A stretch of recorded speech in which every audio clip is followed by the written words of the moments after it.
के लिए ये जो हमारे यहाँ जब भी हम प्रेस स्टार्ट करते हैं और 50 लोग बड़ बड़ बड़ डट डट डट डट डट करते हैं ना, इससे सिर्फ ये होता है कि जिसकी आवाज़ में ज़्यादा घन गरज है वो डोमिनेट कर जाता है।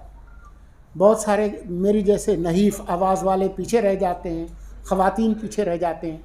तो आइंदा हम ये करेंगे कि जब सवाल जवाब का सिलसिला शुरू होगा, हम किससे कहें भाई जिसने सवाल करना वो अपना नाम लिख दे इसमें, और एक तरतीब बना देंगे और हम उस तरतीब के साथ कहेंगे जी अब फ़लाँ अब फ़लाँ अब फ़लाँ, ताकि वक्त ज़ाया ना हो और हर एक को मौका मिले।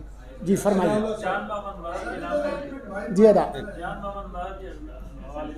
जी अदा जी जी मुझे बहुत अफसोस है और मेरे पास तमाम हक़ाइक़ नहीं है, लेकिन आप जैसे आपका दिल दुखी है मेरा भी यही उसी तरह से दुखी है। जो भी मुतल्लिका हुकाम हैं, जो ज़िम्मेदारान हैं, उनको हम अकाउंटेबल करेंगे और आपके वज़ीर इत्तलात होने के हवाले से ये मेरी ज़्यादा ज़िम्मेदारी है। आप जो भी हुक्म करेंगे, जो तजावीज़ देंगे, जो भी काबिल अमल होंगे, मैं आपके साथ खड़ा हूँगा।